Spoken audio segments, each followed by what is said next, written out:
તો પાયલ મેટર્નિટી હોસ્પિટલના વાયરલ સીસીટીવીનો સમગ્ર મામલો છે. અમદાવાદ સાયબર ક્રાઇમના રાજકોટમાં ધામા. ત્રીજા દિવસે પાયલ મેટર્નિટી હોસ્પિટલ ખાતે પૂછપરછ કરવામાં આવી.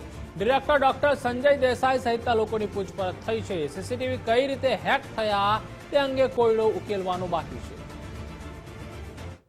સમગ્ર ગુજરાતને શર્મસાર કરતી જે ઘટના રાજકોટમાં સામે આવી છે. પાયલ મેટર્નિટી હોસ્પિટલના જે સીસીટીવી લીક થવાના જે ઘટના સામે આવી છે તેને લઈને હવે તપાસનો ધમધમાટ શરૂ થયો છે.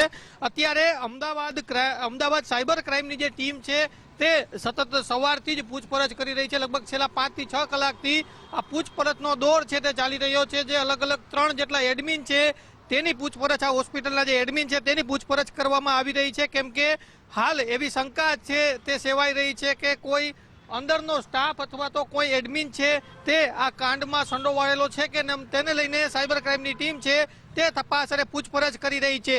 આ જે સમગ્ર મામલો છે તેમાં જે 2 જેટલા શખ્સોની ધરપકડ છે તે સાયબર ક્રાઇમ અમદાવાદ છે તેમના દ્વારા કરવામાં આવી છે. પરંતુ હજુ પણ શંકાની સોય છે તે ઉપજે એવી ઘટનાઓ સામે આવી છે. પાસવર્ડની જે વાત છે કે પાસવર્ડ કોણે આપ્યા છે કે લીક કર્યા છે તેને લઈને તપાસનો ધમધમાટ શરૂ કરવામાં આવ્યો છે. ને એટલા જ માટે હવે જે પાયલ હોસ્પિટલના જે એડમિન સ્ટાફ છે તેમની પૂછપરછ કરવામાં આવી રહી છે. આ જે મામલો છે આખો તેમાં એક બાદ એક નવા ખુલાસાઓ થઈ રહ્યા છે. આ માત્ર રાજકોટનું નહીં પરંતુ સમગ્ર ગુજરાત અને દેશભરનું કૌભાંડ હોય અને એમાં આ પ્રકારે વિડીયો અલગ અલગ હોસ્પિટલના લીક કરવામાં આવતા હોય તેવી પણ શંકા સેવાઈ રહી છે.